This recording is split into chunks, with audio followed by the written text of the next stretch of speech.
Mark Winegar here, and this is an introduction to HTML5.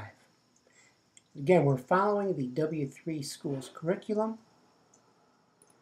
So I'll load in my Safari browser, and it's already there at the HTML5 tutorial.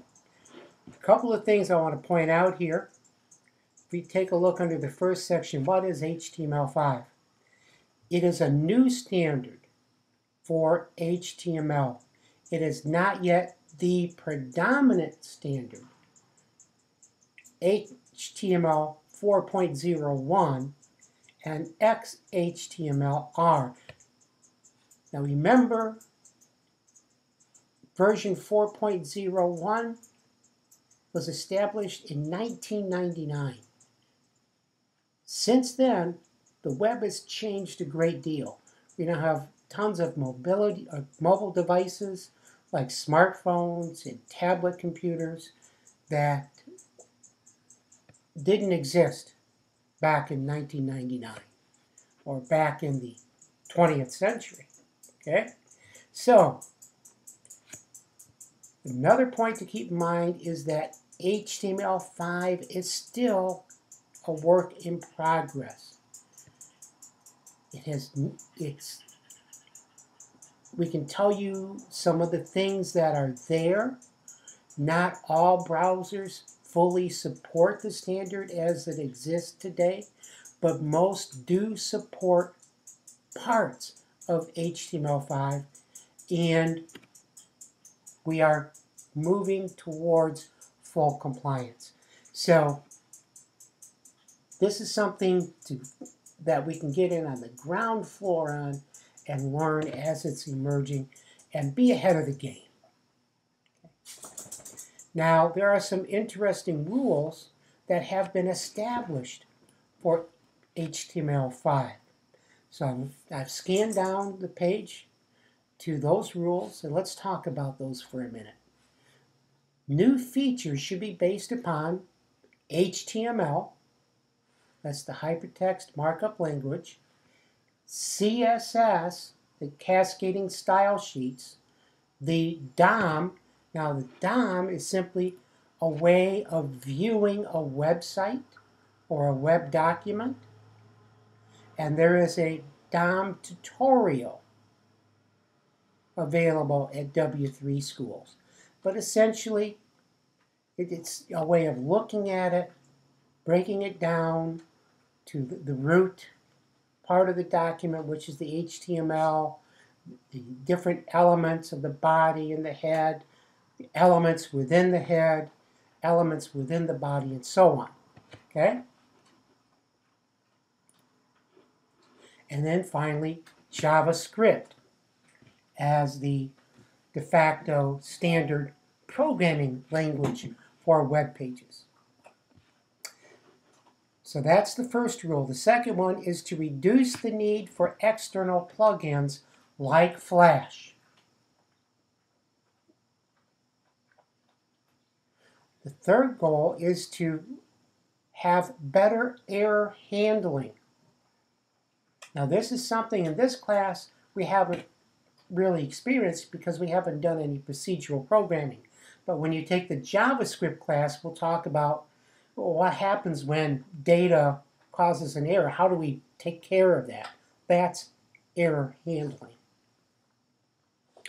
Fourth rule is to have more markup to replace scripting.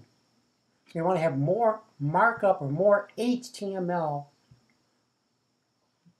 where we can reduce the amount of procedural code.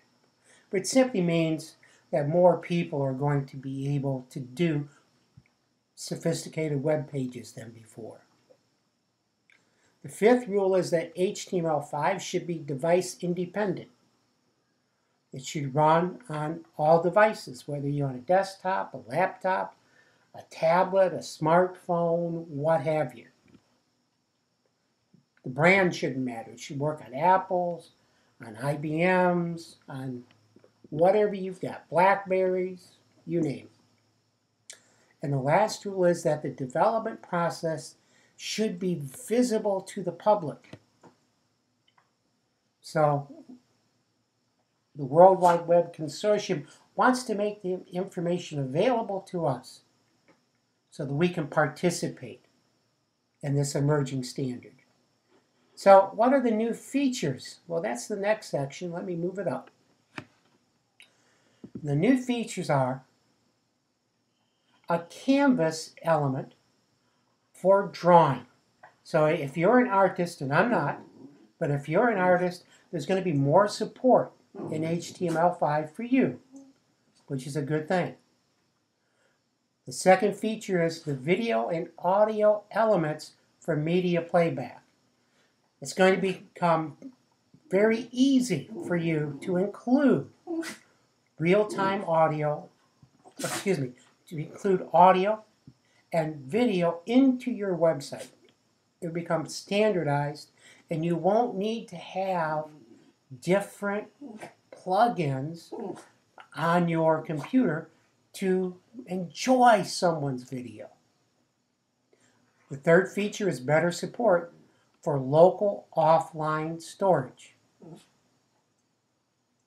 The fourth new feature is new content-specific elements like article, footer, header, nav, and section.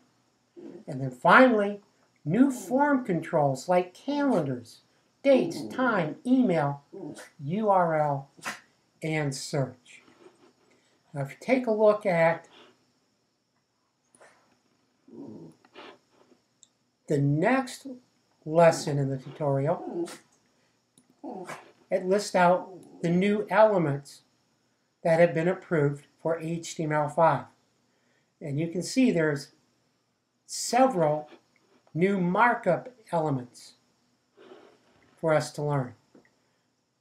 There's new media elements, although this actually simplifies the process. There's only 4: audio, video source, and embed. There's the canvas element, new form elements, data list, keygen, and output, and then new input types, which is great.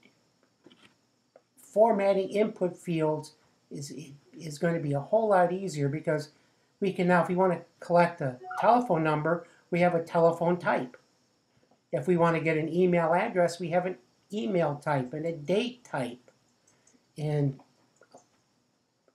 a range type. So it's a brighter frontier. HTML is going to become much, much more useful to you. In the next few screencasts, we'll take a look at a few of these new features.